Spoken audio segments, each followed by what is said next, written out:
creative consultant, stylist, image and brand consultant, writer and copywriter.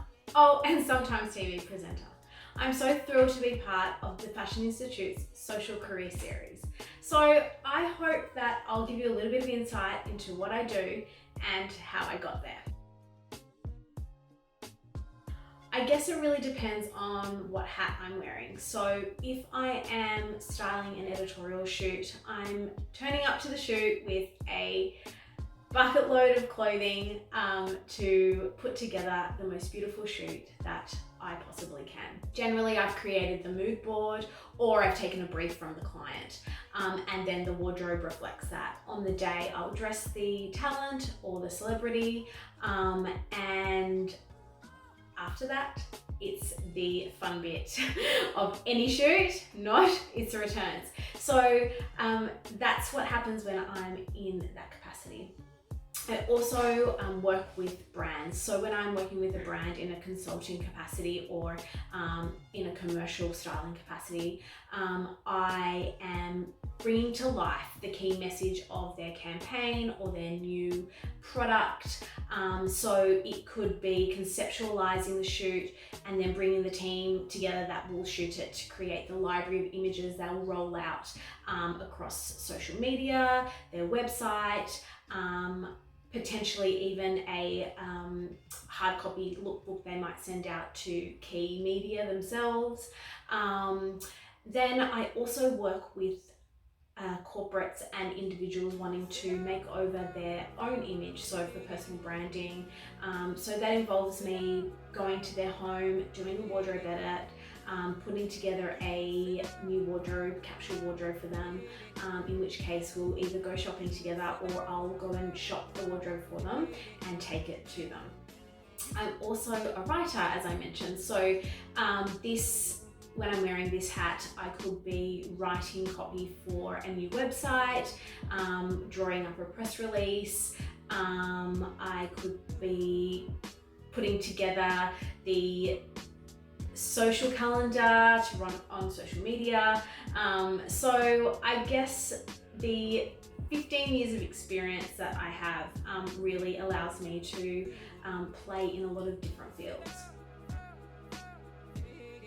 I loved magazines growing up. I would buy them all, I would pore over them from cover to cover.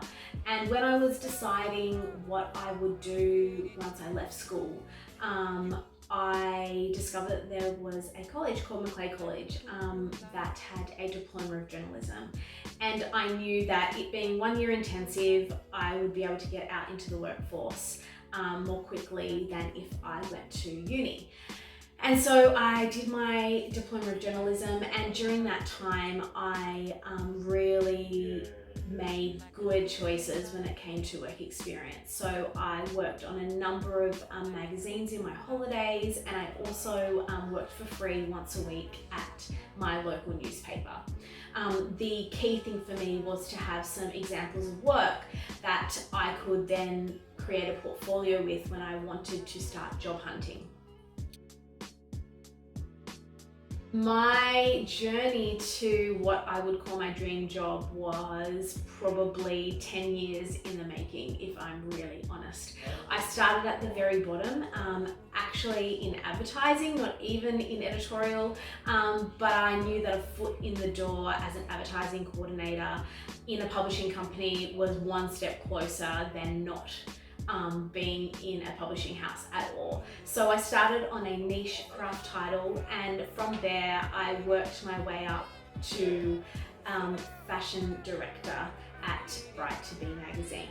Some of the titles I worked on in between include Fresh magazine, where I was the editorial coordinator, but made it very clear that I wanted to be in fashion and beauty, so made myself indispensable to those teams.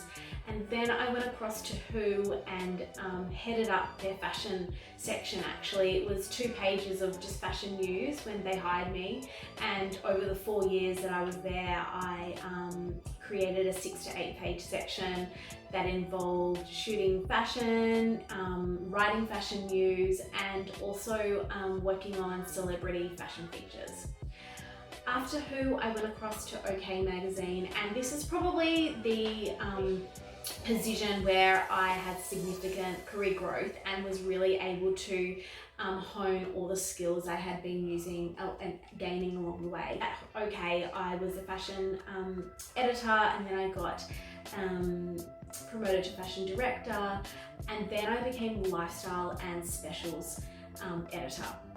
This was probably one of my favorite roles that I've ever held, because I was able to oversee teams and work really closely with other talented women, and I was also in charge of putting together these incredible specials, which involved me liaising with celebrities, talent managers, publicists, as well as conceptualizing the shoot concept, styling the shoot in some cases, interviewing the talent, and writing the copy. It was a massive job, but I really loved every second of it, because I now use every single one of those skills when I'm working in my businesses. I decided in 2011 that I would go freelance full-time. An incredible opportunity to be the stylist on a new show for Foxtel was the catalyst for me deciding to make the jump. I had been working with Lee Furlong, who is married to Shane Watson, so he's now Lee Watson, for quite a while as a personal styling client. And I had dressed her for a few Allen Border medals, and she was hired to be the host of a new show and asked if I would be her stylist. I couldn't do both roles in conjunction, so I listened to my gut and took the opportunity to work on that TV series, even though it was only a contract role, and find freelance work. I've never looked back, and over the years I've had the pleasure of dressing celebrities, working with many Australian and international personalities, and also because I went freelance, I was able to fulfill one of my other dream roles, and that was to be the fashion director on Bride to Be. Being the fashion director of Bride to Be was probably one of my career highlights. I'd always pored over the pages of Vogue magazine and looked at the masthead and said, one day I want to be a fashion director. Because that role is just so creative, and really, I was really blessed to have a boss that allowed me great autonomy. And so I was conceptualizing the shoots from mood board to hiring the team that would bring the vision to life, and also working out a way of making quite, I guess, a niche product, it being bridal, and making it aspirational. So the challenge every issue was to make bridal look different and to make it feel new. I would have to say that one of the best covers that I got to work on while I was at Bride to Be was the first celebrity cover they had done in years, which had Magdalena Rose on the cover. And I worked with Alex Perry to design and bring to life, I didn't sew it, but bring to life the couture gown that you see on the cover of that magazine. It was a dream to brief him in on what the vision was for the cover, and to have a coloured gown on the cover of a bridal magazine, and to watch his team bring that to life. It was magical. Another career highlight would have to be dressing an Australian model for the Emmys. Her partner was nominated for an award, and she was going to LA with him, and I worked with Leah DeGloria to dress this model, this personal styling client of mine. And she texted me on the night from LA to say that John Hamm had just told her that she looked like she was one of the best dressed women in the room. So that was a pretty big deal for me. My best advice to anyone wanting to get into the creative industry is to really listen to your intuition and figure out what it is in the industry that gets you really excited. But also to make yourself indispensable by skilling up in any area that you can. So as I said at the start, it really depends what day it is and what hat I'm wearing as to what skill I'm flexing. I know how to style, I can write, I can brief a photographer, I can brief a hair and makeup artist, I can produce a shoot, I can pull together a magazine in terms of running it from concept to completion, because I've gathered all these skills over my career and I have a toolbox that allows me to be really, really invaluable in any situation. So my best advice is to gather up as many skills as you can and make yourself indispensable. I also think that understanding that success is more than money. It's also a sense of fulfillment. It means you feel happy in what you're doing, and you may not end up in your dream job. You probably won't end up in your dream job from day one, but it doesn't mean that you can't take the energy, that great, vibrant, I'm so grateful to be here energy into anything that you're doing, because that will just make you memorable. And when those opportunities come up, that you really want, and people will remember you for how you make them feel and what you were like in their presence. So I would just really encourage you to bring your all to any job that you do. What makes a good intern? I think showing initiative, making yourself invaluable to whoever you're working with, kind of being like the third arm they never knew they needed.